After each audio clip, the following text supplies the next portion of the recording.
Bom, nós estamos estudando o livro dos Espíritos em que número de pergunta mesmo? A última foi a 179. Você em casa, procure o seu livro dos Espíritos. Isso, a última foi 178, hoje vai ser a 179. Certo, muito obrigado. Procure o seu livro dos Espíritos. Ele está embaixo da cama, pode estar dentro do congelador, pode estar debaixo da mesa, porque a mesa está meio pensa, qualquer dia desse você botou o livro dos Espíritos, agora você não acha ele. Procure lá. Ô Marta, abre o seu guarda-roupa aí, esse guarda-roupa que range que nem a porta da casa da bruxa, ele está lá escondido, dentro do guarda-roupa. A Marta Dinice, nossa querida irmã, lá da França, que eu tenho certeza está online nesse momento assistindo e participando do nosso estudo, bota um óleozinho nessa dobradiça aí, que senão não tem bruxa que resista, elas vão ficar escondidas lá dentro. Então, o livro dos Espíritos serve de roteiro para nós, mas se você não achou, mesmo procurando no congelador, debaixo do gato, não se preocupe. No nosso site, Mensagem Fraternal, você pode fazer a cópia integral do livro. Não só dele, mas de todas as obras básicas. Entre lá, copie e participe. Você pode, inclusive, imprimir o livro inteirinho. É claro que vai ficar um pouco mais caro do que se você vai comprar o livro na banca ou em uma livraria. Mas é um recurso para as pessoas que estão longe, que não têm acesso ao livro, porque não há livraria, não há centro espírita, não há lugar onde consegui-lo. Então você tem o site Mensagem Fraternal que disponibiliza para você. E não há nenhuma burocracia para isso. Estamos, portanto, na pergunta 178, que foi a última que nós estudamos, tratando da encarnação nos diferentes mundos. Quem aqui já reencarnou em um mundo diferente da Terra, levanta a mão. Quem? Só 3, 4, 5. Quem? Quem mais? Só 5. O resto é tudo originário daqui mesmo? É? É originário daqui. Ah, interessante. Então vocês não aprenderam bulhufas do que nós estudamos aqui. Nada, nada, nada. Porque tem duas coisas. Para serem só daqui, vocês têm que assumir que são espíritos primitivos ou semicivilizados. Certo? Tirando os 5 aqui, o resto é tudo uga-uga. Tomaram banho hoje? Não. Estão comendo com garfo e faca? Não, foi na mãozona mesmo. Cozinhou a comida? Não, ela em casa é tudo carne crua. Você mora em que andar? Não, eu moro na Taba. Tem um buraco lá que eu fiz, é uma casinhola de terra lá, terra batida. Primitivo e semi-civilizado é desse jeito. E vocês são assim? Hã? Quem é que já viveu em outros mundos aqui? Levanta a mão. Ah, eles se assumiram, tá vendo? Foi só falar que o povo ia ser primitivo ou semi-civilizado, ninguém quer ficar nesse barco. Né? Todo mundo, aí já melhora rapidinho. Mas isso é fruto do entendimento lógico das leis do universo. Nós estamos aprendendo, nesta área do Livro dos Espíritos, que nós já vivemos em outros lugares e não será a Terra o último no nosso processo evolutivo. Certo? Então, a reencarnação em diferentes mundos nos dá essa certeza. Vamos ver a pergunta 176. Os espíritos, depois de terem encarnado em outros mundos, podem encarnar neste sem jamais terem passado por aqui? Sim, como vós em outros mundos.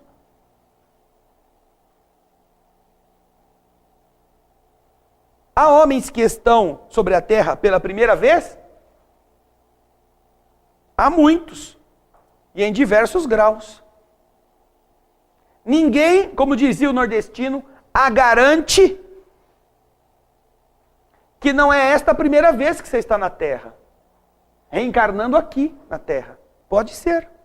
Existem muitos espíritos que estão aqui pela primeira vez, em diversos graus de evolução. Nós vamos agora para a pergunta número 179. A pergunta 179 nos traz um outro assunto dentro do mesmo, uma outra abordagem. Kardec pergunta: os seres que habitam cada mundo alcançaram um mesmo grau de perfeição? Nós temos a Terra habitada por quantas pessoas? 6, o quê? Bilhões ou milhões? Bilhões. 6 bilhões. Quanto mais? 600 a 700 milhões.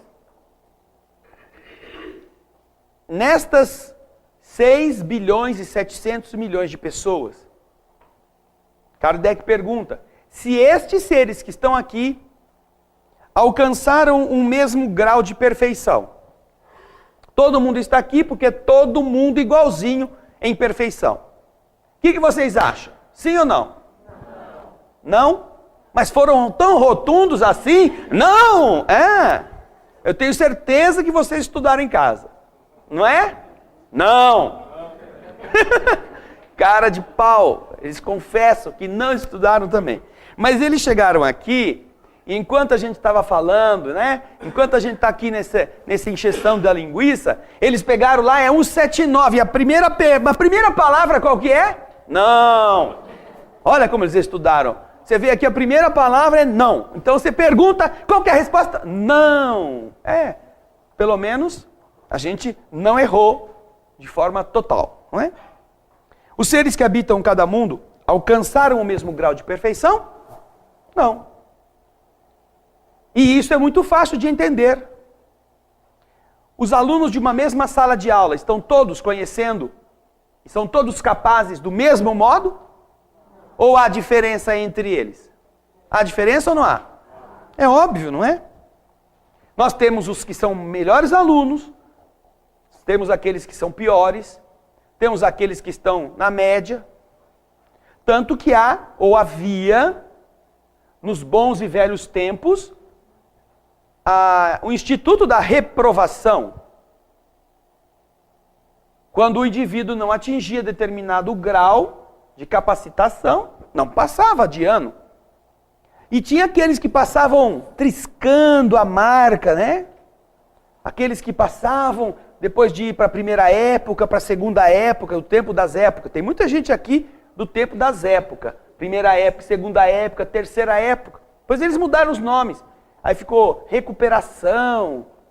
Qual que são os outros nomes para falar desta situação? Hein, as professoras?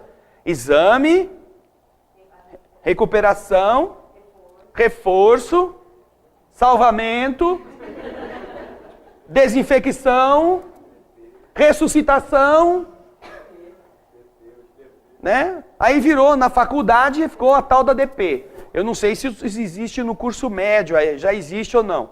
Não existe porque hoje no Brasil é uma vergonha mesmo, analfabeto tira diploma. Então, para que ficar no DP? Já deixa passar logo. DP é a abreviatura de dependência. Na faculdade, se você não consegue atingir determinado nível em uma matéria, você vai para o ano seguinte e tem que fazer aquela matéria no ano anterior para acompanhar e se qualificar naquela área, não é? Mas no curso médio isso não existe ainda. Assim também, não é? Nós vamos encontrar na Terra níveis distintos de evolução entre os seus habitantes. Um planeta de prova e expiação, nós já aprendemos no Evangelho segundo o Espiritismo, no capítulo 3º, ele é destinado, basicamente, principalmente, à reencarnação de pelo menos 3 grupos evolutivos distintos. 3. Nós temos os espíritos primitivos, que eu acabei de dizer, temos os espíritos semi-civilizados, que poderíamos chamar de semi-primitivos, que são os primitivos melhoradinhos, e temos os chamados espíritos estrangeiros, os que vieram de fora, no processo de auxiliar a humanidade terrícola a tornar-se melhor mais depressa, e ao mesmo tempo de se melhorarem através do esforço, da renúncia, do empenho, porque não mereciam estar onde estavam. Resultando disso o quê? Só por essa definição nós já temos uma condição heterogênea em evolução na Terra. Estas definições, eu repito, não estão no Livro dos Espíritos, estão no capítulo 3º do Evangelho segundo o Espiritismo, na parte que fala sobre o mundo de prova e expiação. Eu sei que vocês leem o Evangelho, que vocês estudam, como estudaram essa pergunta em casa, mas vejam só como o Evangelho fala coisas que as pessoas não se dão conta. Como muitas vezes a gente lê e não percebe o que está ali explicado. E está no nosso nariz. Já falei sobre esse tema em algumas casas espíritas, em alguns encontros, e as pessoas não acreditavam que esta informação estava no Evangelho. Que a Terra, como planeta de prova e expiação, era destinada à reencarnação de 3 grupos de espíritos. Vamos lá.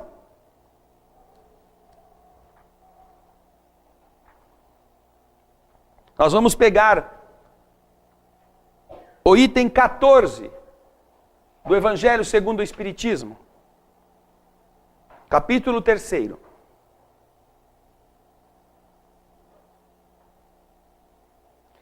Entretanto, todos os espíritos encarnados sobre a terra não são para aí enviados em expiação. As raças que chamais selvagens são espíritos apenas saídos da infância e que aí estão, por assim dizer, em educação e se desenvolvem ao contato de espíritos mais avançados. Raças selvagens. Vamos chamá-las de primitivas. Estão aqui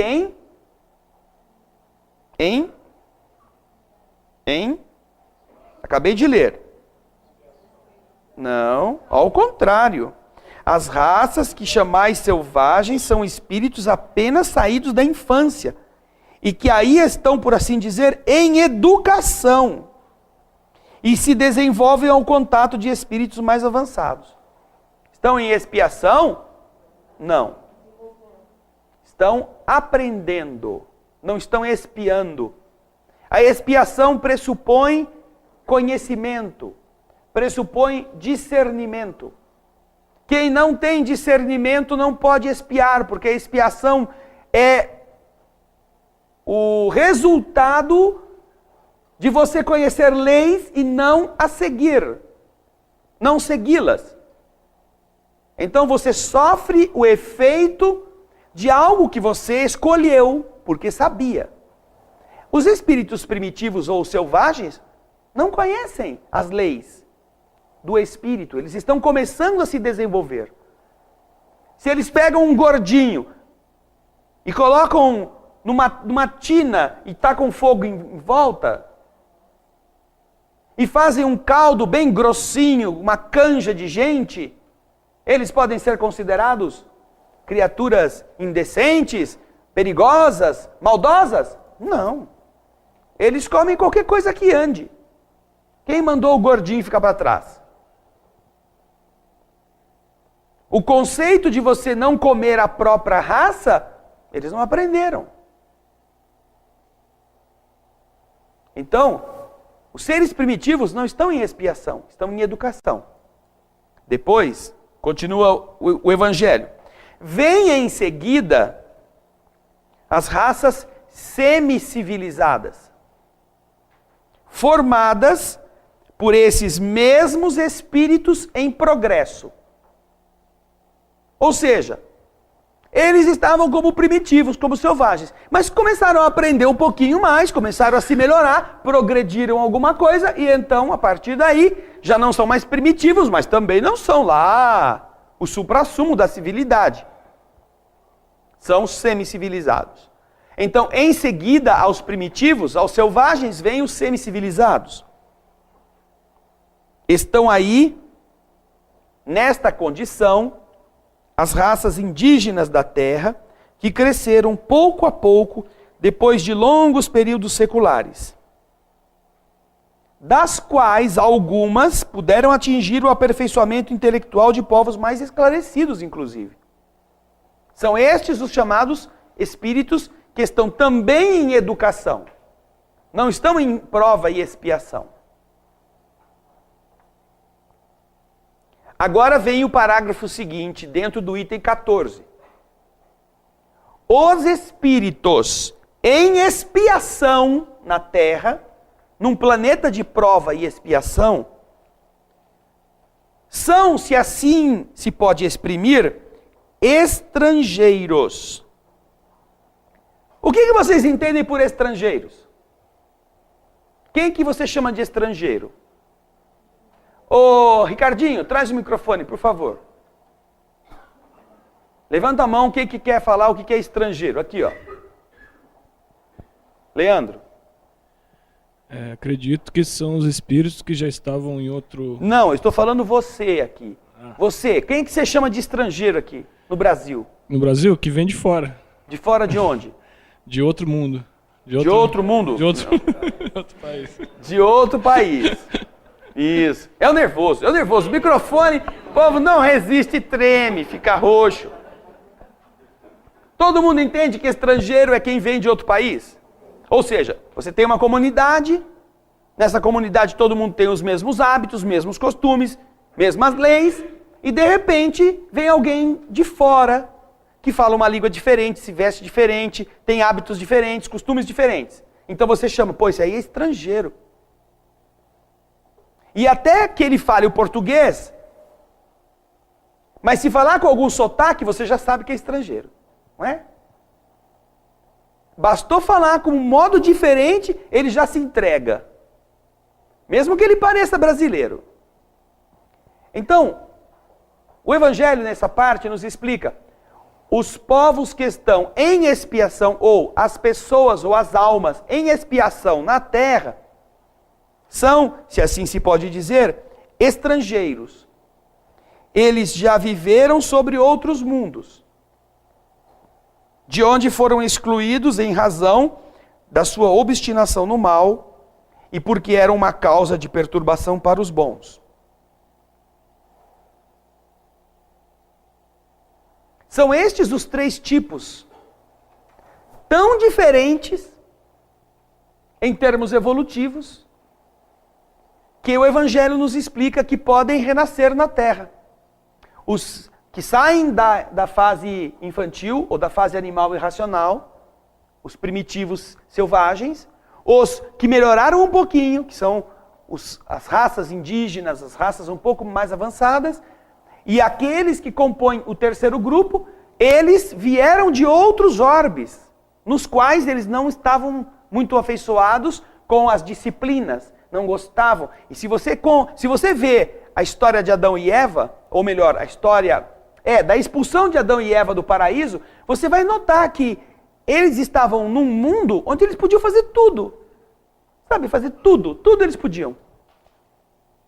Eles não foram expulsos porque o Senhor disse para eles, você Adão e você Dona Eva, vocês vão ter que contar quantas formigas tem no formigueiro do paraíso. E se errar uma só, vai ser expulso daqui. Você já imaginou?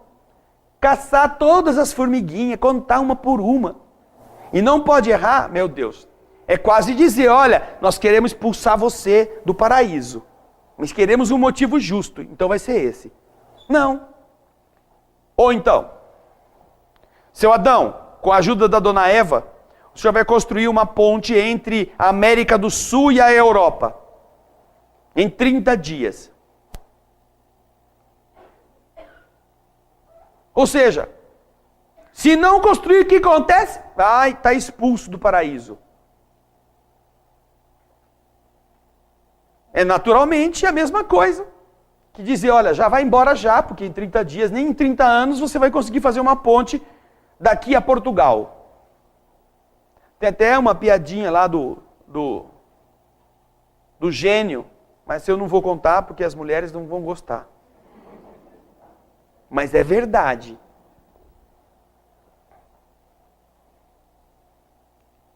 Então, o que você encontra na história de Adão e Eva?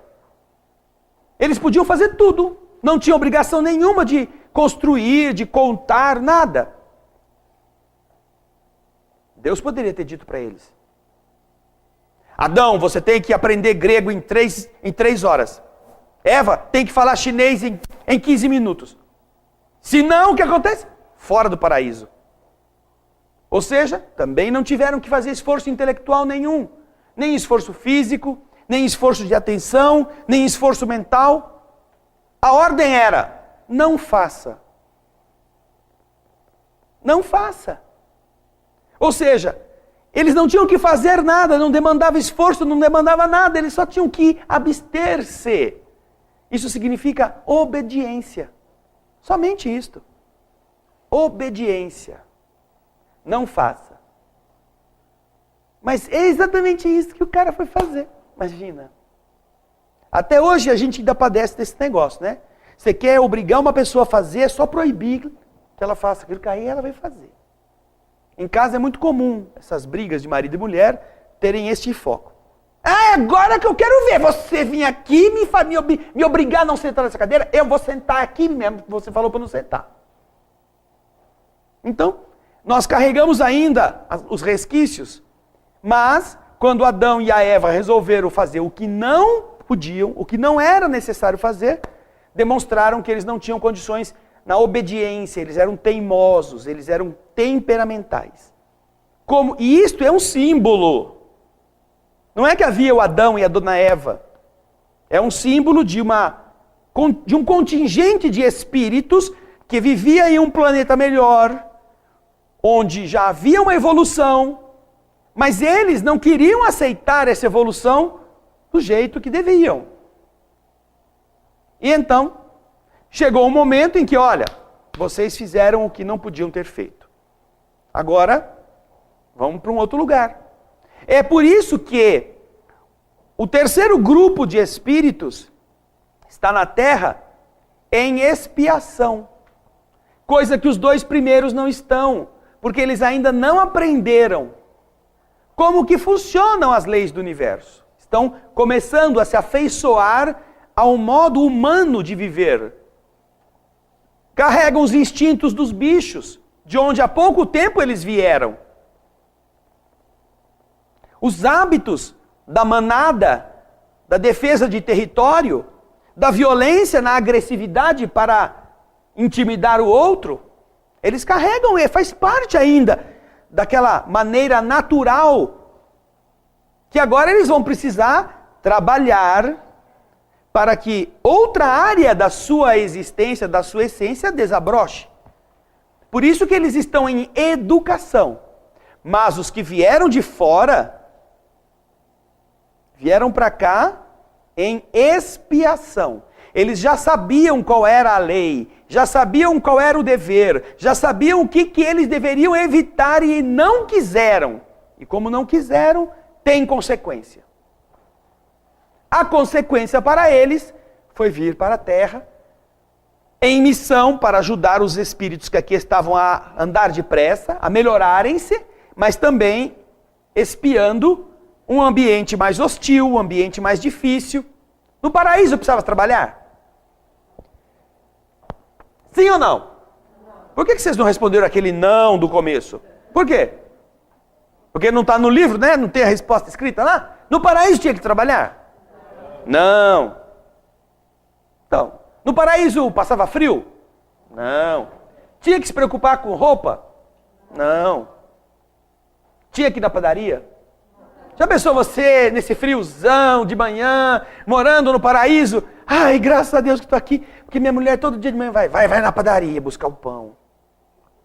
Ai, vamos comer o pão de ontem, tá murchinho, mas tá bom. Não, eu quero pão quentinho. Tá bom, dona Eva. Eu vou na padaria nesse frio. Então, já pensou você num mundo em que não precisa fazer nada dessas coisas? Poxa vida, as obrigações são outras. Você tem liberdade para poder estudar, para poder não gastar seu tempo com bobagens. Já pensaram quanto tempo cada um de vocês, cada um de nós gastamos em coisas inúteis? Há uma frase de Humberto de Campos que retrata bem isto. Eu não compreendo como, enquanto ele estava encarnado, ele disse isso. Esta lei que faz com que eu consuma os neurônios do cérebro para alimentar as células do estômago. Parecia e parece ser contraditório que algo tão nobre, tão lúcido, tão lindo que é o raciocínio, que é o neurônio, que é tão mágico, na Terra precise ser usado para que você descubra maneiras de conseguir ganhar o dinheiro para encher a barriga de comida. Então Humberto de Campos, escritor, o membro da Academia Brasileira de Letras, em uma das suas reflexões, coloca exatamente esta contradição aparente.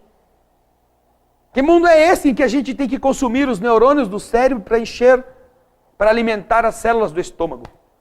É um desperdício. Que o mais nobre trabalhe para encher de resíduos o que é menos nobre, e ele continue vivendo. Obviamente, ele fazia esta reflexão antes de ser espírito desencarnado. Porque como espírito desencarnado, obviamente, ele percebeu por que isto era assim.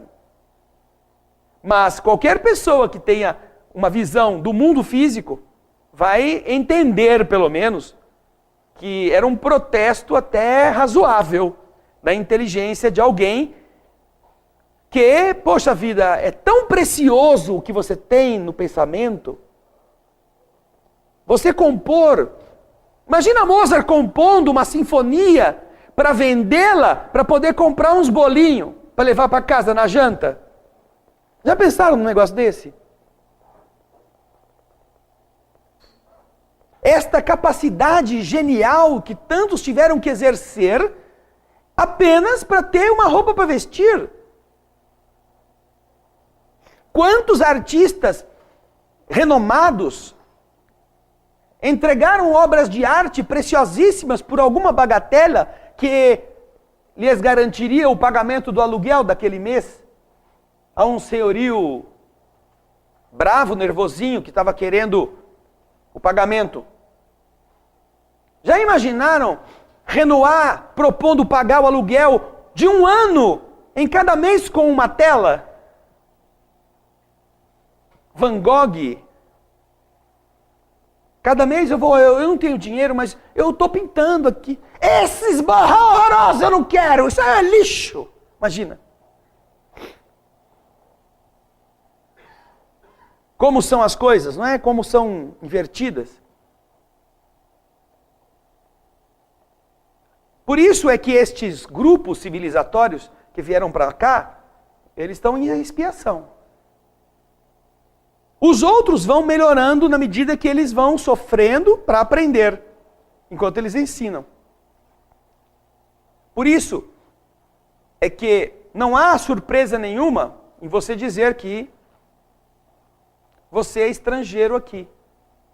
Muitas pessoas sentem isto, sentem intimamente, intuitivamente. Não porque se achem melhores do que a sociedade, mas porque parece que está numa coisa estranha, numa época, num lugar, numa convivência que é invertida, que é esquisita, que não é bem isto que você gostaria que fosse. Algumas pessoas são tomadas por uma melancolia. Esta melancolia é exatamente a lembrança de alguma coisa que nós deixamos em um outro ponto evolutivo do nosso eu. E se você vai no capítulo 5º do Evangelho segundo o Espiritismo, o mais longo do Evangelho, Bem-aventurados os aflitos, você tem lá um título que fala sobre a melancolia. E a explicação. Porque algumas pessoas pensam, eu não vejo a hora de morrer para ir embora daqui, eu não sou desse mundo.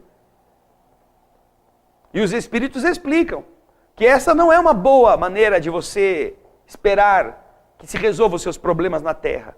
É sim, essa melancolia é uma saudade de alguma coisa que faz tempo que você não sabe o que é, mas parece que falta alguma coisa. Mas nós temos que lutar contra isto, porque enquanto estamos aqui, temos coisas para fazer. que a nossa ida para outro lugar, seja para um outro mundo, seja para o mundo espiritual, seja motivada tão somente por cumprirmos. É para a pessoa aprender a recuperar-se e, em função da recuperação, voltar. Para ela se sentir feliz, exatamente por ter vindo cumprir uma missão e tê-la cumprido. Agora, eu vou entrar em depressão, porque assim eu morro e vou para lá de volta. Não vai, não. É aí que vai ficar. Que nem um chumbinho caindo na piscina. Vai lá para o fundo. Porque está perdendo a oportunidade de fazer a única coisa que garantiria o seu regresso, a sua transformação. Por isso é importante a gente entender o que está no Evangelho diz respeito ao que nós somos. Agora, há uma outra possibilidade. Além destes 3 grupos civilizatórios, que são, vamos dizer, o grosso da humanidade, existe uma outra hipótese, que é a da reencarnação de espíritos missionários que vêm de elevação muito maior e que não são estrangeiros, são espíritos mais nobres e que vêm para cá, como esses que eu citei, Mozart, Victor Hugo e outros espíritos, Leonardo da Vinci, cumprem uma missão, entregam o conhecimento, fazem a coisa andar e vão embora. Então, você pode não ser primitivo, você pode não ser semi-civilizado, você pode não ser estrangeiro, você pode ser um desses missionários. Leonardo da Vinci 2. Não é 22. Não é Leonardo 22. Leonardo da Vinci, segunda versão. Você pode ser este. Então, veja as suas qualidades, veja quantas Mona Lisas você já pintou, quantos poemas já escreveu, quantas peças, como Shakespeare, por exemplo. Se você é um destes, ótimo, você está na exceção. Mas se você não está ainda com toda essa, não é tão Brastemp assim, não é? Então tem que se contentar com uma das 3. Ou é quase bicho, ou é bicho melhorado, ou é cara expulso do baile, porque não soube se comportar. Boas opções nós temos, né? Então, vamos ver a resposta da pergunta 179. A resposta inteira. Os seres que habitam cada mundo alcançaram o mesmo grau de perfeição? Vamos lá de novo, repetir para todos os nossos irmãos da internet ouvirem. Não. Isso, muito bem. É como acontece sobre a Terra. Existem os mais e os menos avançados. É uma sala de aula que tem estes padrões diferentes.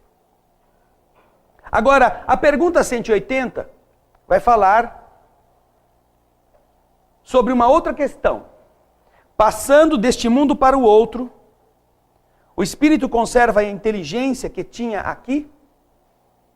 Passando deste mundo para outro, o espírito conserva a inteligência que ele possuía aqui na Terra? Hein? Eu li de novo para vocês conseguirem ter tempo de ler, né? Vocês veem que eu sou amigo de vocês. Vocês viram que eu li 2 vezes a pergunta, porque ninguém leu em casa, mas enquanto eu estou lendo a segunda, eles estão lendo a resposta. Sim. Conservam? Sim. A inteligência não se perde. Nós todos temos uma capacidade que vai sendo acumulada com aquela evolução lenta, gradual, não é? Mas o que acontece é uma coisa interessante. Por exemplo, na Revista Espírita, e nós temos Ana Paula no site Mensagem Fraternal, na área de palestras anteriores, nós temos uma palestra, pode ir lá para baixo. É aquela que fala sobre a nossa condição, a condição do homem, o mais evoluído da Terra. Aqui, Ana Paula, passou. A palestra 53. A palestra 53 tem o seguinte título, o Gaspar está mostrando aí. Veja se dá para pegar, Gaspar. O título é: Você está preparado para ser macaco em Júpiter? Júpiter tem macaco? Nunca pensamos nesses detalhes, mas a Revista Espírita nos explica exatamente isto.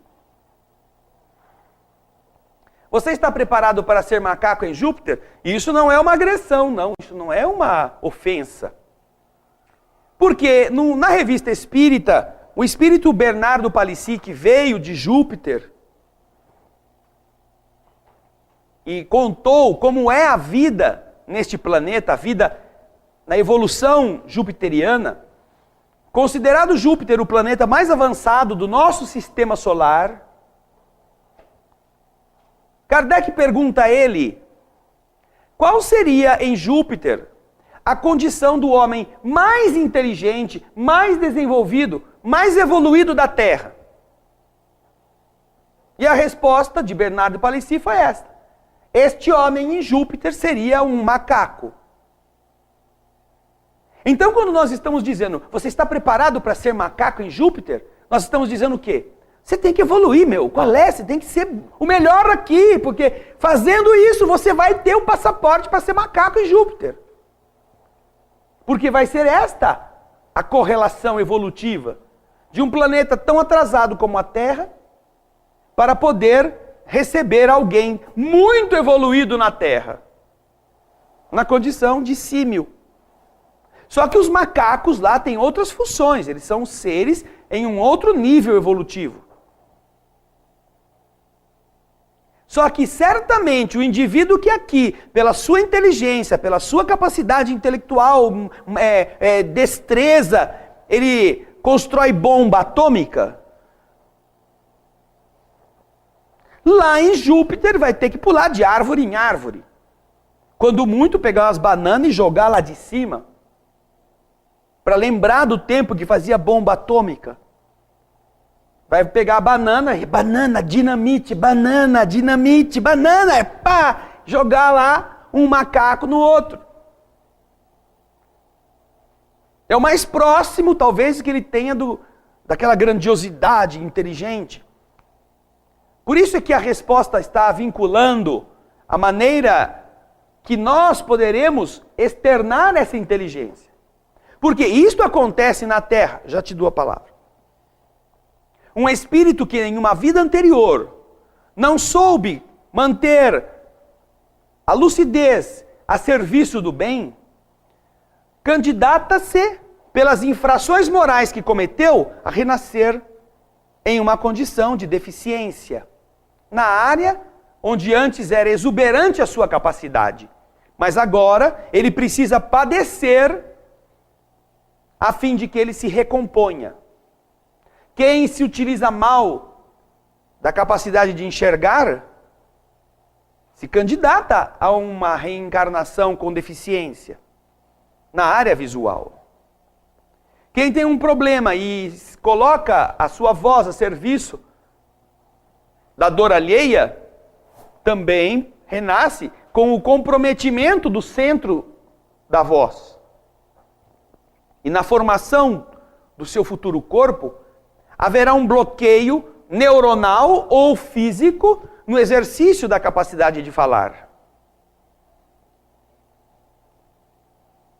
Esta é uma reação natural da lei de causa e efeito. Não queremos dizer que todos os mudos são mudos por este motivo. Mas queremos dizer que todo mundo que se conduz de maneira errada, usando a voz como arma, se candidata a ter problemas na fala. Se candidata a ter problemas no centro cerebral que a comanda ou no órgão que a exercita. E assim em todas as outras áreas. Certamente nem todos os diabéticos são diabéticos hoje porque no passado fizeram um atentado ao equilíbrio hormonal.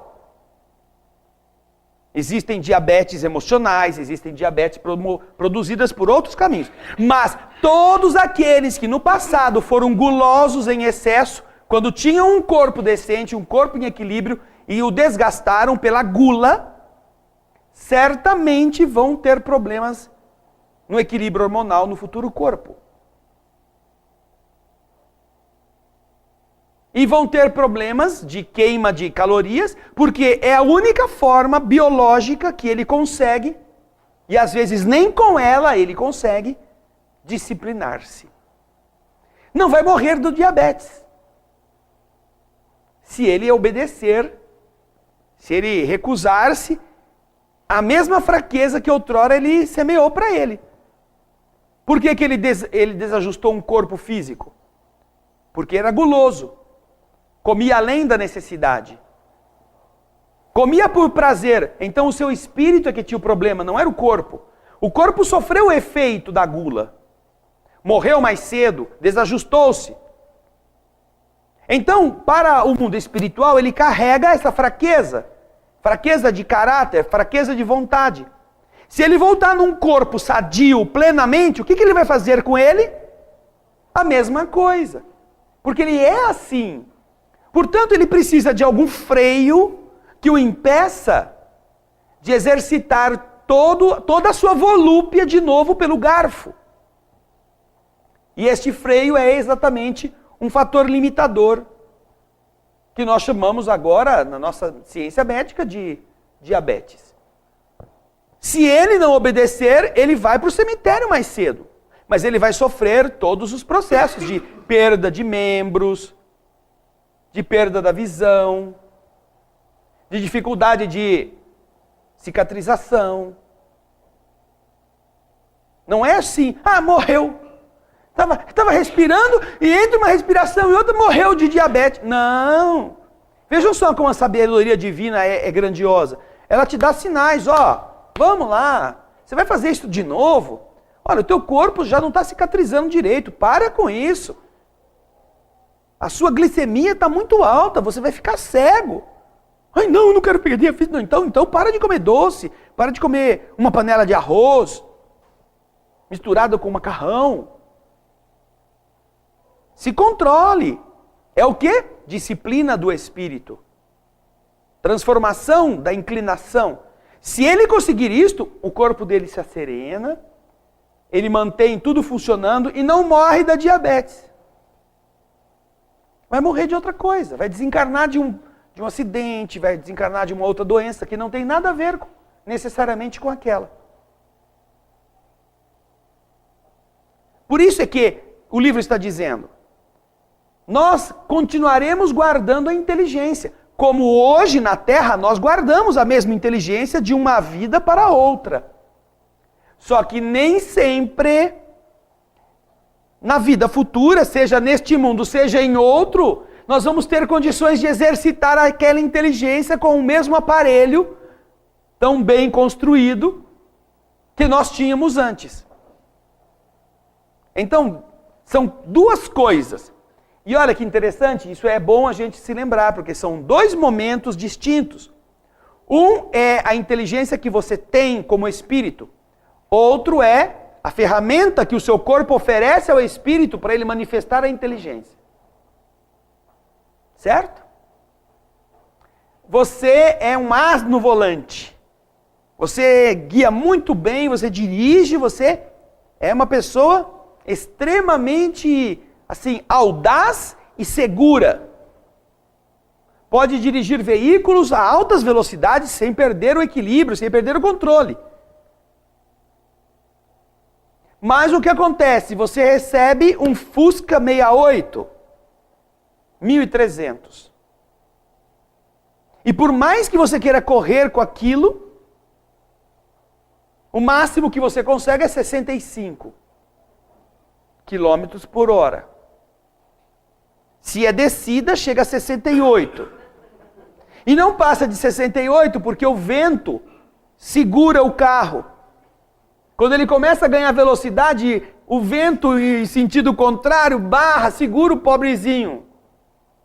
Então você já imaginou a frustração do cara que sonha em ser o Ayrton Senna e só pode pilotar um Fusquinha?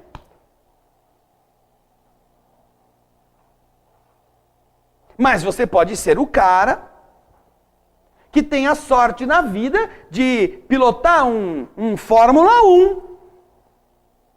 Um carro que anda 200, 250, 300 km por hora na reta. mas a sua inclinação é de Fusca.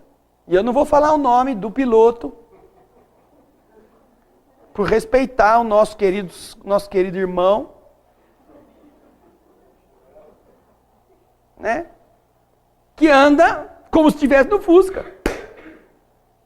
Ou seja, ele tem a ferramenta, mas falta a capacidade, ou a pilotagem, ou o arrojo. Enquanto que o outro tem o arrojo, tem a destreza, mas o trem não funciona, a coisa não anda. Por isso é que é preciso a gente estar entendendo que aquela pessoa que para você é uma pessoa burra, uma pessoa incapaz, uma pessoa torpe, ela não é isto. Ela só está administrando um instrumental que não lhe permite a fluidez que talvez você tenha. O problema não é ela ser torpe. O problema é você ter um bom equipamento e você ser a pessoa que não quer ou que não sabe como usá-lo. Então, quando nós temos uma noção destas coisas, nós passamos a entender que uma pessoa que tem deficiência mental, não sei qual é o nome agora, o nome adequado para isso. Antigamente era idiotia. Depois isso aí ficou feio, passou a ser debilidade mental. Depois ficou feio, passou a ser deficiência mental. Depois ficou feio, passou a ser portador de necessidades especiais. Daqui a pouco vai chegar a ser quase normal. Porque cada semestre o povo inventa um eufemismo para dizer a mesma coisa. Então, você vai entender que uma pessoa que tenha uma limitação biológica na formação que impeça que ela possa manifestar-se plenamente, não significa que o espírito dela seja assim. Ao contrário, nós temos experiências, por exemplo, que já foram objeto, inclusive, de teses de mestrado na Universidade de São Paulo, em que o pesquisador fez um estudo de casos de pessoas que estão internadas lá nas Casas André Luiz, na cidade de Guarulhos. Uma grande instituição voltada para ajudar na recuperação de pessoas com estes problemas, com essas necessidades especiais. E que enquanto está no dia normal, na vigília, o espírito não tem como manifestar-se, a não ser por aquelas maneiras primitivas ou guturais de expressão. Mas, durante a reunião mediúnica que se realiza, na qual se invoca aquele espírito que estava ocupando aquele corpo, para que ele se manifeste por um médium, na reunião mediúnica, o espírito se manifesta e usa a capacidade plena do médium e se entende perfeitamente. E fala tudo o que aconteceu, fala o que ocorreu no dia a dia, conta coisas que só ele poderia saber, provando assim que se trata da mesma inteligência. Porque obviamente o médium não ia saber nunca do que aconteceu com ele no dia a dia. O médium não vive lá com ele, o médium tem a sua vida. Volta para a reunião mediúnica à noite, sem saber dos meandros do que aconteceu, dos detalhes daquela vida no dia a dia. E a pesquisa exatamente fez o quê? Fez a ligação entre a realidade apresentada na reunião mediúnica com a realidade vivida pelo mesmo espírito durante o dia, num corpo que não permitia que ele se manifestasse. Mostrando exatamente o que os espíritos estão dizendo na resposta da pergunta 180. Vamos ler-la de novo, depois a Cícera fala. Tá bom, Cícera? A resposta é: da pergunta 180 que Kardec quer saber, se passando deste mundo para o outro, o espírito conserva a inteligência que tinha na Terra. Resposta: sem dúvida. A inteligência não se perde, mas ele pode não dispor dos mesmos meios para manifestá-la, dependendo isso da sua superioridade e das condições do corpo que ele vai tomar. O corpo, para onde ele estará indo, poderá ser mais rico ou poderá ser menos rico em expressões para que essa inteligência se manifeste. A inteligência ele não perde. O problema é saber se vai ser um Fusca ou se vai ser uma Ferrari. O carro que ele vai pilotar do outro lado. Ô, Ricardo, a Cícera quer fazer uma pergunta, por favor. André, a minha dúvida é sobre o macaco de Júpiter. Por mais atrasado que nós, como seres humanos, estejamos atualmente, nós não estamos mais que eles espiritualmente? Bem, isso é uma pergunta interessante, mas é uma pergunta que leva você ao seguinte raciocínio. Como é que você sabe aferir a inteligência de um macaco em Júpiter? Não, mas então... Porque o animal não é uma coisa e o ser Então, humano... no nosso conceito, Eu digo pelo que eu estudo no livro dos Espíritos. no conceito da animalidade terrena, a nossa condição de entendimento coloca os animais em um patamar muito inferior em termos de compreensão de inteligência plena do que o ser humano, do que o ser hominal, aqui na Terra. Mas nós não sabemos nos mundos superiores qual é o patamar de inteligência que já atingiram estes seres. Se você chegar numa sociedade civilizada de tal forma que eles lá não têm maldade, eles lá não têm nenhum tipo de cuidados como esses que nós temos de não deixar nada aberto, de não deixar nada assim exposto porque vai passar alguém e vai roubar. Nós temos exemplos de civilizações na Terra que convivem em uma tal harmonia e respeito que quem está aqui no mundo, fora desses grupos, se espanta. Se espanta. Olha só, vou contar uma piadinha para vocês de brasileiro. Uma pessoa me contou recentemente. Vocês sabem que o brasileiro, nós tivemos um astronauta que foi para o espaço, uma missão do ônibus espacial. Não souberam? Então. Mas vocês também souberam que um congresso de astrônomos fez uma alteração nos conceitos e o planeta Plutão, que era planeta, deixou de ser planeta. Não foi isso? Então, olha só o que estavam dizendo em um outro país a respeito desses dois fatos. Foi só um brasileiro ir para o espaço que já sumiu o planeta.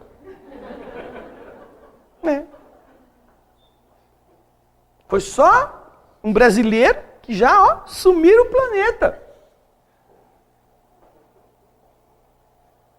E este sentido, obviamente, é exagerado, mas mais ou menos, né? Porque nós conhecemos algumas notícias de países que vivem em uma tal harmonia de respeito a determinadas condutas civilizadas, que o lavrador coloca o fruto da sua colheita daquele dia na beira da estrada, dentro de uma casinha, coloca uma tabuleta dizendo quanto custa a cenoura, quanto custa a beterraba, quanto custa. Coloca uma latinha onde fica uma moeda ou duas ou três que sirva de troco. E se você está passando por ali e vê aquilo e quer comprar, você para o seu carro, você mesmo se serve, você pega, paga, põe na latinha, pega o troco, vai embora e leva as coisas que você comprou. Vamos fazer de conta que isso fosse Júpiter. E você, brasileiro, foi fazer um estágio lá.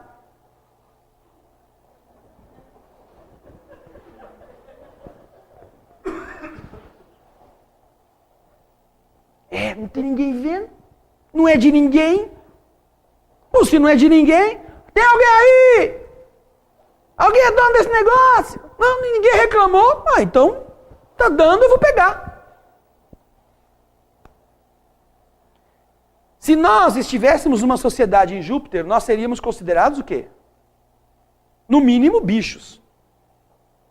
Não é? Que não entendemos a harmonia, os princípios. Por isso, Cícera, já não é mais apenas a questão de funcionamento cerebral, funcionamento da capacidade de entendimento, que para nós aqui faz o discernimento entre o ser hominal e o ser não hominal. Sem nos esquecermos de um detalhe crucial, que é o quê? Mesmo sendo seres humanos, qual é a definição científica do ser humano? O ser humano é um animal que pensa. Se como seres humanos nós ainda somos um animal que pensa, ainda não conseguimos entender o que é ser humano, já vencendo o nível do animal. Coisa que em Júpiter provavelmente já aconteceu há muito tempo. Então os espíritos que estão nesse nível já deixaram o reino animal, olha, essa necessidade de comer. Ah, você é maravilhoso. Todo mundo no evento espírita. Um congresso maravilhoso. Todo mundo falando bonitinho do perdão, da fraternidade, do respeito aos direitos das pessoas. Ah, e todo mundo aplaude. Que palestrante maravilhoso. Aí toca o sinal do rancho. O rancho significa a hora do almoço. Ah, meu filho, a hora do almoço? Ah, então, deixa o cara falando aí que nós temos que chegar para pegar logo, senão acaba. Senão acaba. Vou contar para vocês algo que aconteceu comigo, pessoalmente, em um determinado lugar que eu não vou dizer onde é. Fui fazer uma palestra, e a palestra era combinada com um jantar depois.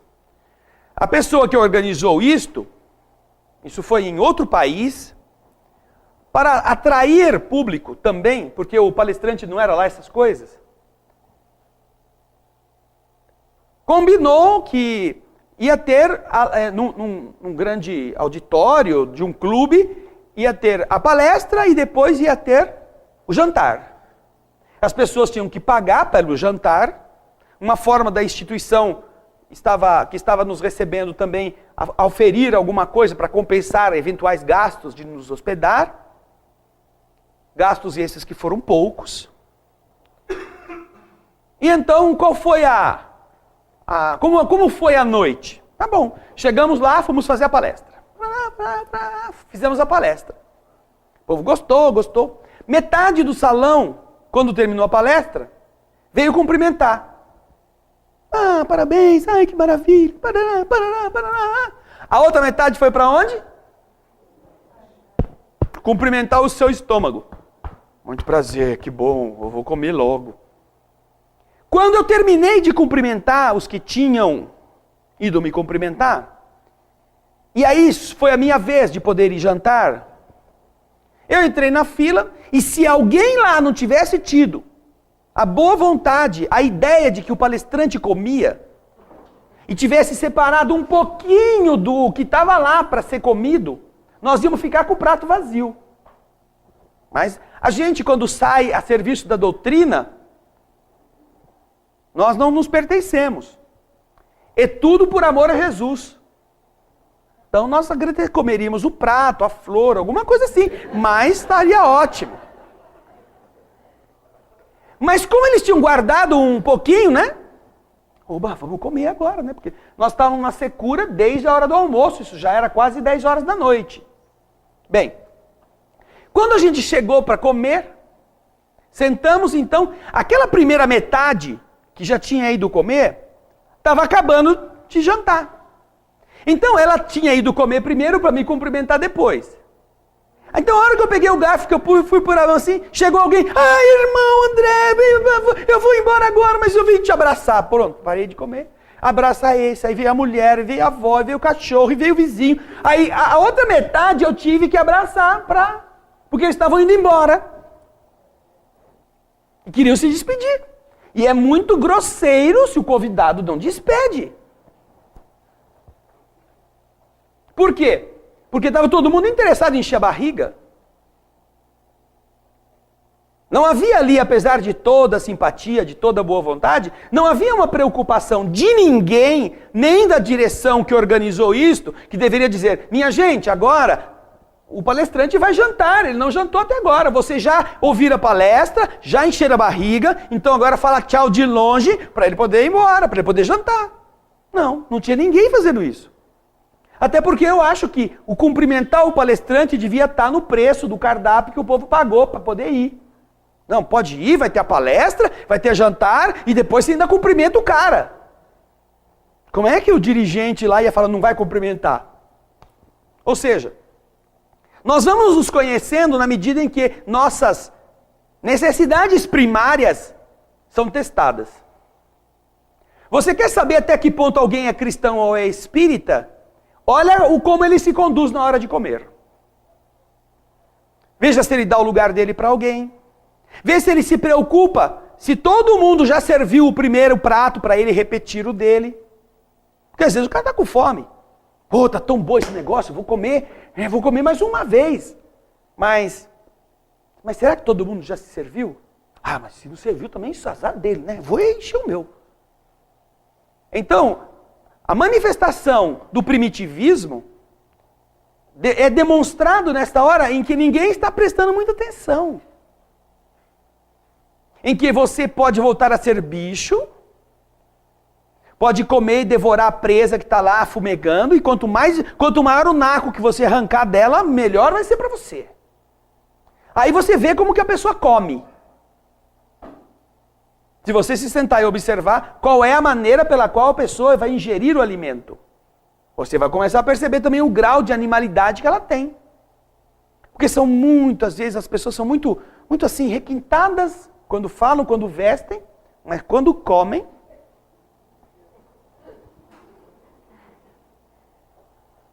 né?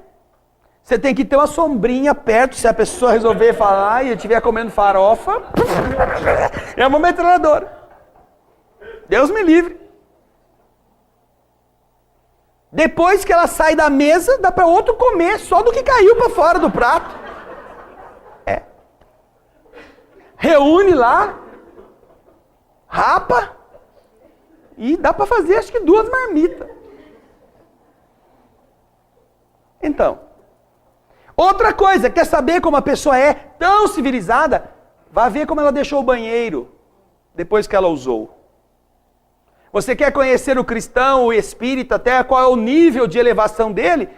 Observe como fica o banheiro depois que ele passou. Ou que ela passou. Não pensem vocês que a mulher é mais higiênica do que o homem, não. Ela só tem uma mira melhor. E não é por mérito, não é por valor assim, não é por constituição física. Observe como fica o sanitário. Porque o sanitário é um exemplo do primitivismo.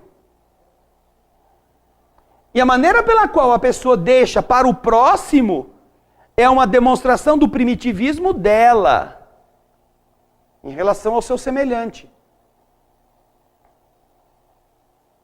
Por isso é que é uma coisa, Cícera, difícil de nós medirmos. Nós estamos num estágio animal, quase animal. Do 0 ao racional, acho que só para contentar um pouquinho alguns que pensavam.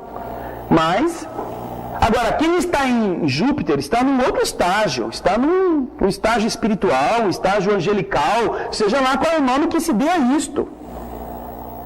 Qualquer pessoa de nós que chegássemos lá com este preparo que nós temos aqui hoje, nossa, seríamos muito piores. Talvez a gente fosse uma lacraia em Júpiter, não um macaco. Agora, não se considera igual o macaco em Júpiter do símio na Terra. Entendeu? Você talvez tenha dificuldade de compreender isto por querer comparar o homem com o macaco aqui e o macaco em Júpiter. Mas em Júpiter as coisas são de outro padrão, não são iguais aos nossos.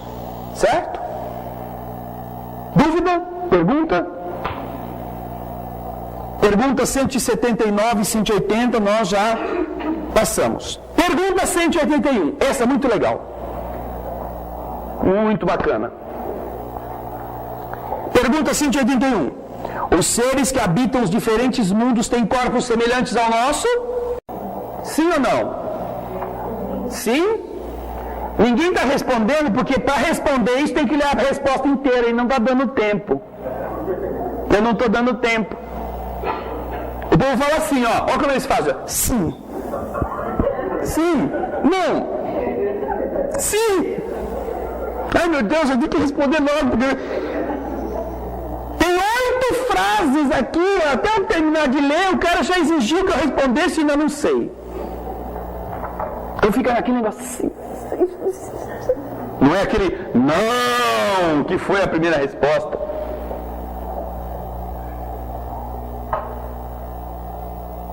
Então, os corpos dos seres que habitam outros planetas são semelhantes aos corpos humanos? É interessante, porque se você observar a Terra, os seres humanos em todas as latitudes têm um corpo parecido? Parecido. O que é parecido? Parecido é diferente de idêntico. Parecido é o quê? Algo que não é perfeitamente igual, mas é semelhante. Existem algumas diferenças? Em que áreas? Em que áreas? Tamanho, cor, textura de pele, traços, voz e outros característicos, não é? Ou seja, se você colocasse isolado um pigmeu africano, um finlandês, e se colocasse um chinês, os três um do lado do outro, e apresentasse para alguém dizer de que planeta eles são, qual será que seria a resposta? Qual será? Vocês saberiam qual é a resposta, porque vocês estão acostumados. Mas você acha que quem está de fora ia saber que os três vivem no mesmo planeta? Assim, com essa cara lavada de não, todo mundo vive na Terra, está na cara.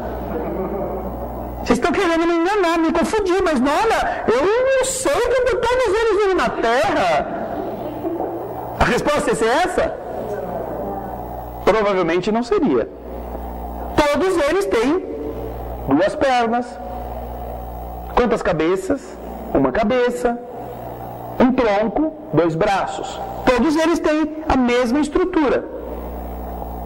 Mas elas são tão díspares entre si, em dimensão, em cor da pele, em traços, que nós seríamos inclinados a dizer que cada um vive em um planeta.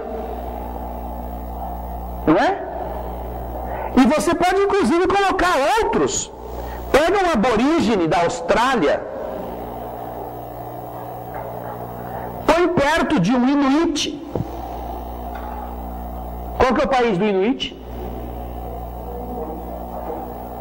Hein? Qual que é? Hein, Rui?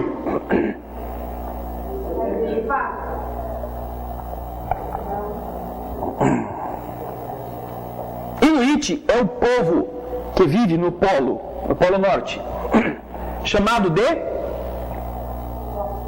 Esquimó, também conhecido por Esquimó. Você coloca um aborígene africano ou australiano ao lado de um esquimó e junto de um norte-americano. Sabe aqueles norte-americanos? Assim, que para tirar fotografia precisa de 2, para você ver o cara inteiro. Aí junta o pigmeu o chinês, e qual era o outro? O finlandês. Não, são 6 planetas habitados. Diziam que só a Terra habitada, não, tem 6 planetas habitados, porque cada um veio de um planeta. Com isso, nós já percebemos uma diferença na própria vivência no mesmo orbe. Ou seja, existem estruturas parecidas, mas com alterações morfológicas próprias. O livro dos Espíritos, nós vamos aprender mais adiante, nos explica por que acontecem essas diferenças. Alguém aqui tem alguma ideia do porquê que no mesmo planeta possam existir essas diferenças? Alguém tem alguma ideia? Ah, é mutação genética. É verdade. Mas essa mutação genética é decorrência do quê?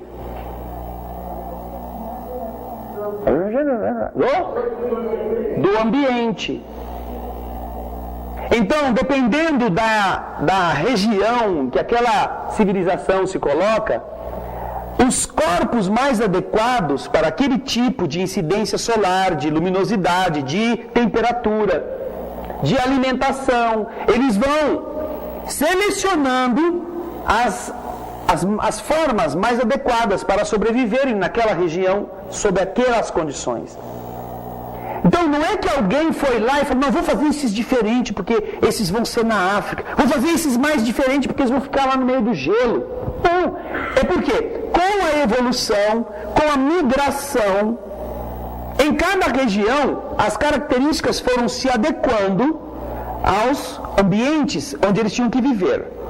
E isto foi alterando a condição física básica.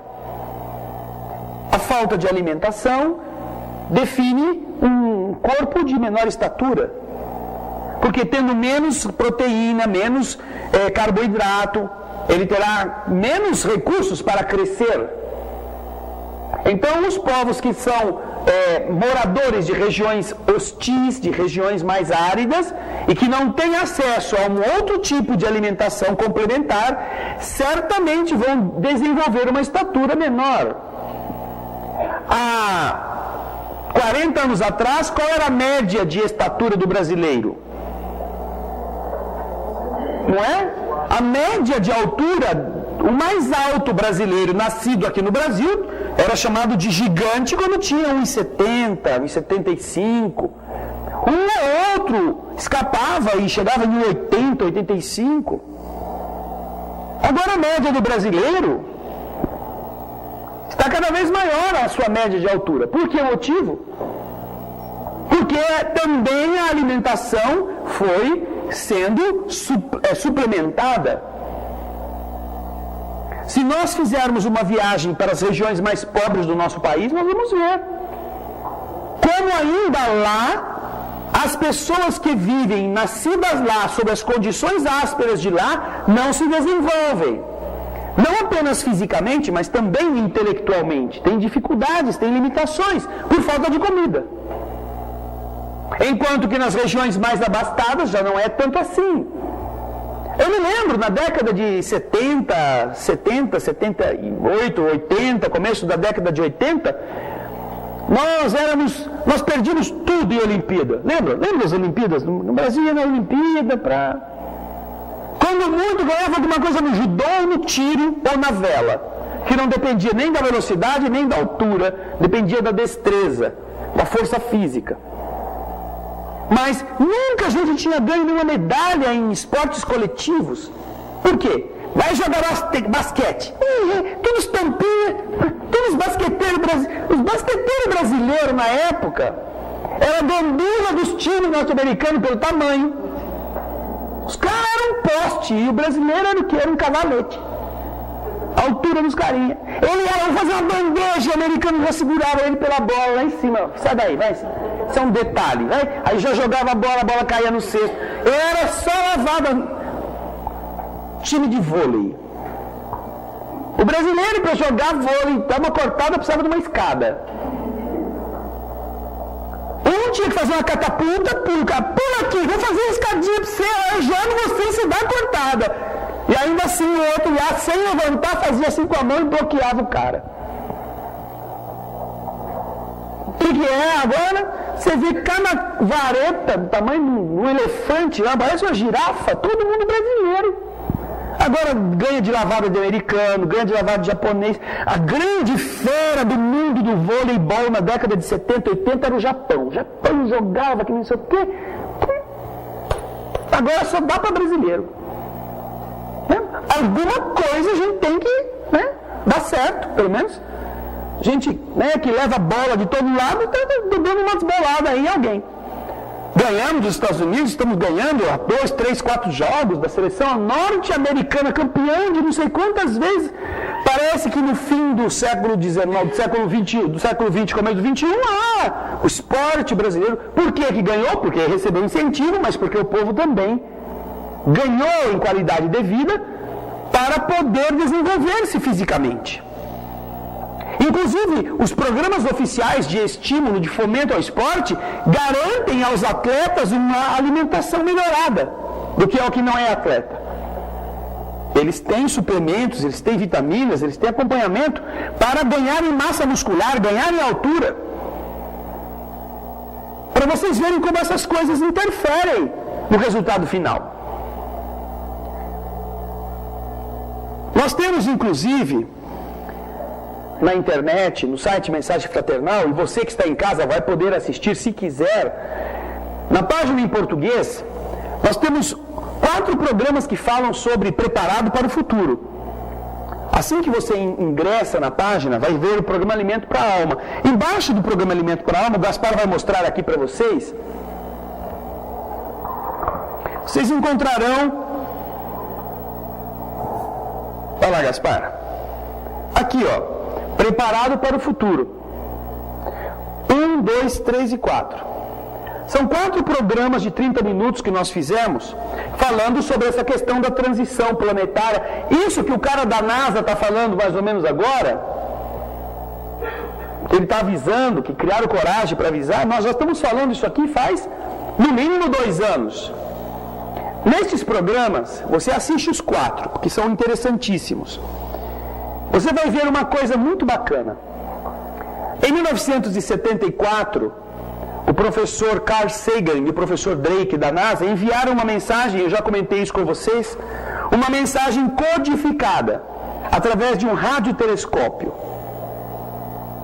Pegaram o telescópio lá de Arecibo, no Panamá, e usando a mensagem binária, o código binário, uma linguagem matemática, eles enviaram uma mensagem cifrada, codificada, portanto, informando várias coisas. Entre elas, nós estamos mostrando, inclusive, em um dos vídeos, qual era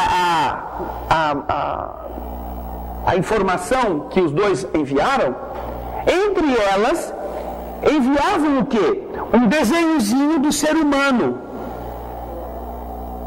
colocando a estatura, colocando o volume de habitantes que a Terra possuía naquela época, isso em 1974.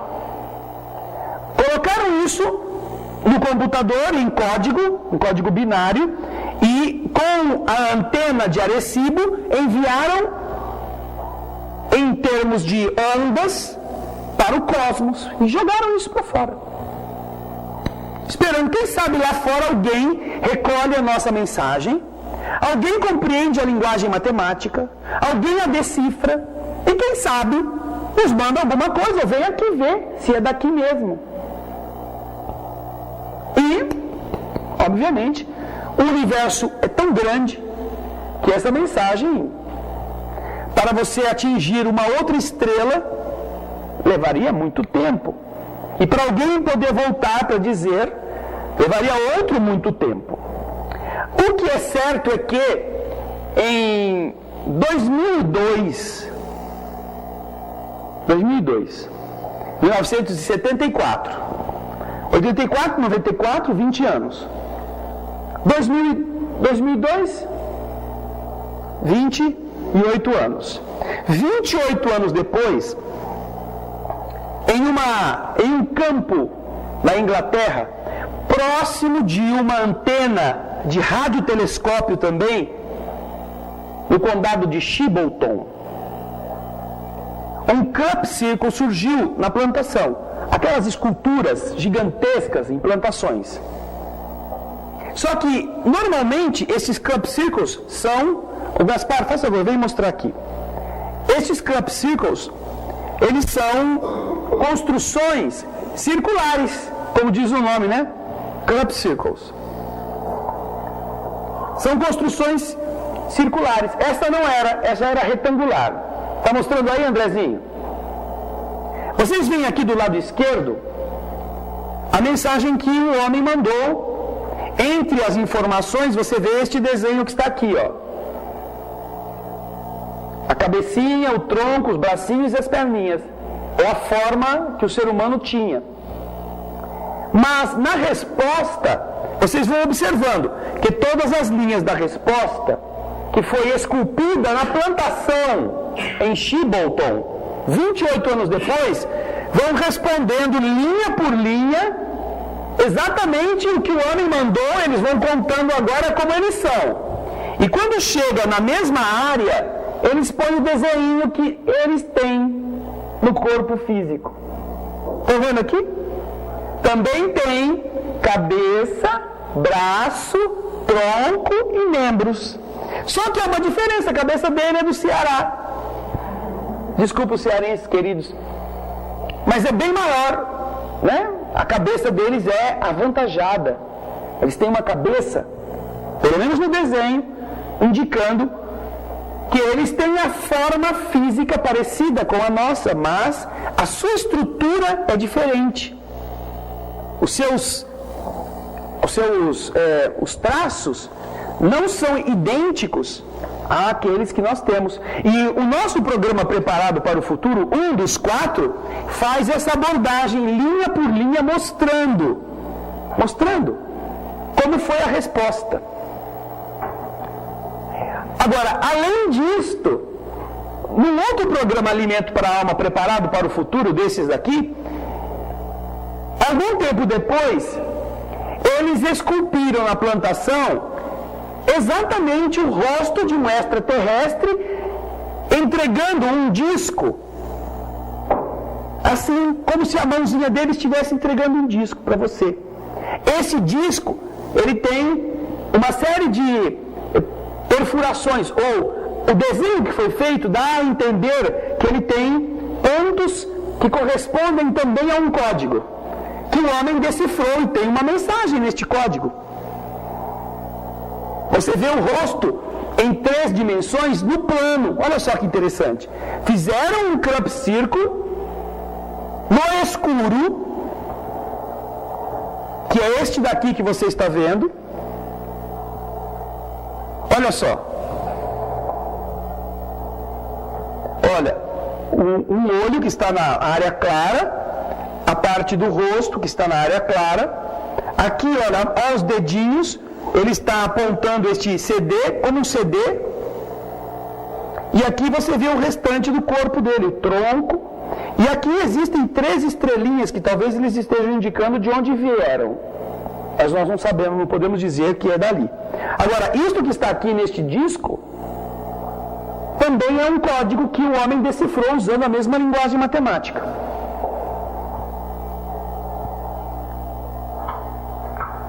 Obviamente, se entre nós, nossos corpos, na mesma terra, corpos feitos com carbono, com oxigênio, nitrogênio e outros elementos da terra, são diferentes entre si, apesar de terem as mesmas estruturas, também, naturalmente, em outros mundos habitados, deve existir corpos parecidos ou um pouco diferentes dos nossos. E é isto que nós vamos ver na semana que vem também. Nós vamos deixar essa pergunta, não é? Para que vocês meditem, que pensem, que pesquisem, que assistam os programas que nós fizemos para você, que estão aí já há quase 3 anos. E você possa depois coçar a cabeça assim, mas esse trem não passou na televisão. Não passou na televisão e mostrou isso para nós na televisão. Se o que você está buscando espera encontrar na televisão, tá danado, vai para um umbral. Viu? Se o seu abastecimento é de informação de televisão, lamento dizer que o buracão está esperando você. E não é o inferno não, viu? Então na próxima semana nós vamos voltar à pergunta 181, ok?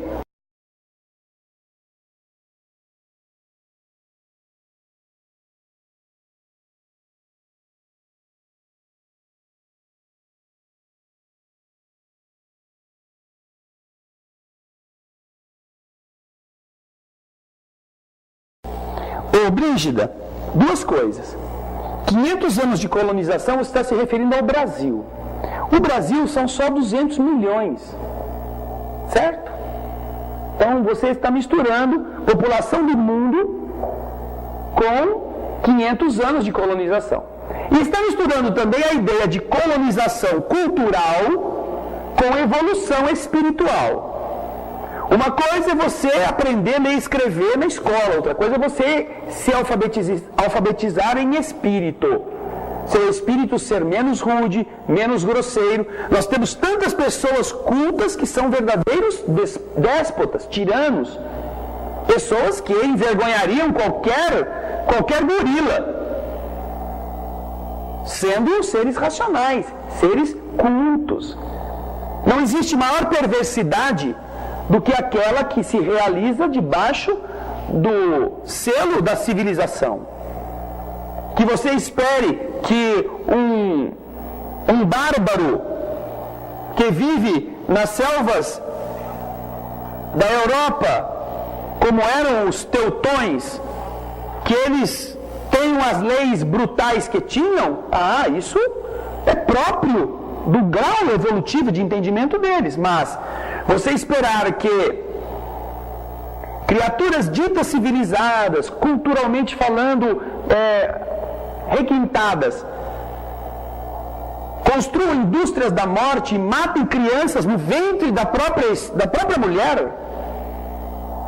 que propugnem pelo extermínio usando a desculpa de que eu sou dona do meu corpo, eu posso matar aquele que está crescendo dentro de mim se eu não quiser. O que será que é pior? O bárbaro das florestas negras lá da Germânia, que pega um emissário romano, como aparece no filme Gladiador, e devolve o cara sem pescoço, porque eles estão querendo lutar contra os invasores romanos que querem tomar a terra deles?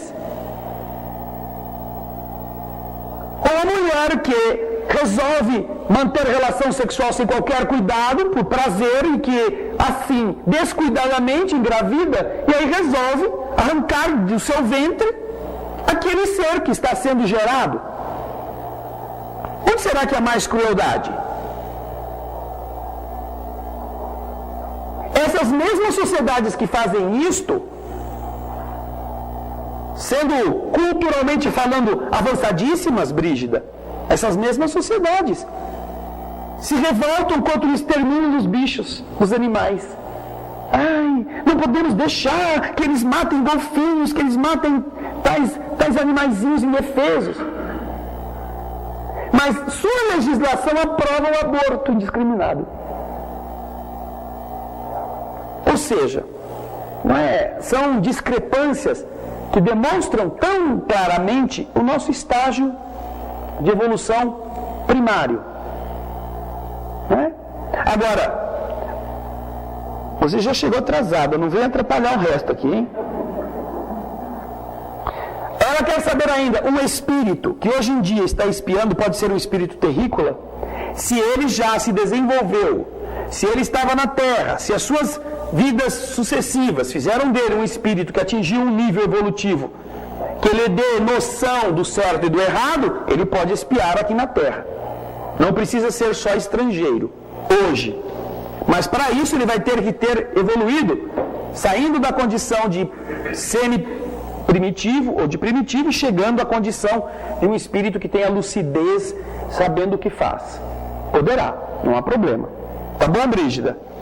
Então, obrigado pela sua pergunta. Um grande abraço. A Cristina da Silva, de Porto Alegre. Quem nasce com defeito físico, ainda que não aparente, como um aneurisma, por exemplo, teria causado algum mal a outras pessoas ou a si própria em vidas passadas? Qual seria o aprendizado com essa limitação? Bem, isso pode ser fruto de desajustes de outras existências em áreas que comprometeram o funcionamento do corpo, como pode ser a solicitação do espírito para que ele tenha em determinada região do seu corpo alguma coisa que venha a desencadear o fenômeno da morte em determinado período, projetando a sua extinção física pela ruptura do aneurisma, por exemplo. Aneurisma, para que se possa deixar claro, é um processo em que a artéria vai ficando fraca, cria-se uma pequena bolsa, essa parede mais frágil, ela é suscetível a se romper em determinado momento. E ela pode se dar em qualquer parte do organismo. Geralmente, isso é muito comum, por exemplo, na região da veia da artéria abdominal, não é? A aorta abdominal.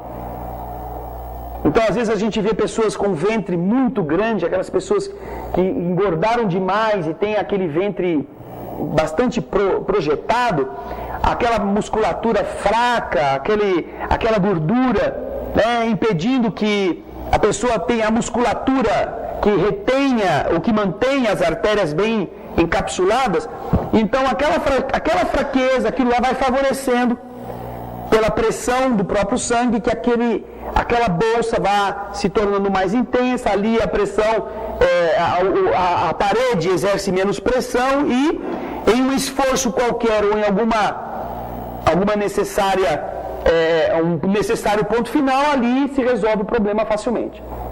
Com a ruptura de um aneurisma de aorta abdominal, a pessoa não tem 3 minutos de vida, porque o sangue, os 5 a 7 litros que ela possa ter, em 3 minutos já foi. Já não tem mais como suportar. Se ela não for imediatamente atendida, e ainda assim isso não é garantia de sobrevivência, ela vai perecer. Agora, pode acontecer, existem aneurismas cerebrais, em que também essa ruptura acontece no cérebro, e aí tem todo o processo da química que invade com o sangue na região cerebral, e se ela sobrevive do aneurisma, praticamente não tem mais condições de ter uma vida a não ser vegetativa. Então, são defeitos orgânicos que podem ter sido produzidos por nós em existências anteriores e que, portanto, chegam para nos cobrar em determinado período da vida, como podem ser solicitações nossas, para que nós tenhamos essa fragilidade em determinada área, com uma função que pode ser a de, olha, se eu não me comportar direito, isso vai ser o estopim para eu voltar para lá. Então, pessoas que precisam ter um cuidado com determinados tipos de alimentação ou com reações orgânicas, que ela se comprometa a não se deixar levar por raivas e etc. Oi? Isso. Então essas pessoas poderão passar por experiências assim. Ou foi no jogo de futebol, perdeu de 5-0, estourou o aneurisma. Só de raiva, né? Só de raiva. Ou ficou feliz, deu uma lavada de 5-0, ficou tão feliz, tão emocionado que a pressão subiu, estourou, tudo quanto era veinha que estava com aneurisma e pifou na festa. E assim, há o quê? Há um estopim que produz essa reação. Por isso, esse é um aprendizado que o espírito vai ter. Às vezes o evento não produz a morte, produz uma debilidade. Se for uma ruptura de pequena dimensão, a pessoa pode estar sofrendo, por exemplo, de um acidente vascular cerebral que delimite sua movimentação, que ela não tenha mais condições de ter aquela vida que ela possuía antes. o organismo está debilitado, o movimento fica prejudicado, por N motivos, mas sempre há um motivo. Nós aprendemos na doutrina espírita que estas coisas acompanham as pessoas que precisam delas, por algum motivo, tá bom? No caso, óbvio, porque estamos sujeitos à expiação. Mais alguma, Ana Paula? Ok. Então, nós, com isso, estamos chegando ao final do estudo de hoje. Agradecemos a participação de todos vocês, especialmente dos que estão, nos outros países, às vezes com fusos horários tão diferentes, em especial no caso da Austrália, que pela primeira vez nós temos a alegria de saudar aqui um grupo tão rico, tão numeroso de irmãs e irmãos que participam conosco. Por isso, um abraço para todos, o carinho de todos nós que aqui estamos na Sociedade Bezerra de Menezes. E agora o convite para que vocês possam conosco fazer a prece de encerramento que vai nos preparar para o repouso, no caso dos que vão dormir, e para a continuidade do dia, no caso daqueles que ainda têm a luz do sol banhando suas latitudes. Tá certo? Vamos fechar os olhos. Obrigado, Senhor, por mais um dia em nossas vidas, pela alegria de estarmos reunidos em Teu nome, por todos aqueles que aqui puderam estar fisicamente e por todos os que em nosso país e em outros países compartilham conosco do instante do estudo, do aprofundamento dos conceitos da alma. Que cada coração possa sintonizar-se com os espíritos amigos que nos envolvem em todas as ocasiões que nós nos elevamos, que nós desejamos procurar um outro caminho que nos fortaleça, que nos elucide. Obrigado, querido amigo, por sabermos que não estamos sozinhos, que amigos invisíveis velam pela vontade de nos melhorarmos, a fim de que nós não desanimemos, que estão conosco para aprendermos, que estão conosco para enfrentarmos desafios, que estão conosco para superar a nós mesmos em nossos defeitos. Que nós saibamos escutá-los, que não atribuamos a sua intervenção a ideias descabeçadas, a ilusões ou a confusão de conceitos. Que aprendamos que o bem não faz o mal e que o mal não faz o bem enquanto é mal. Mas que a pessoa que um dia fez o mal pode tornar-se boa.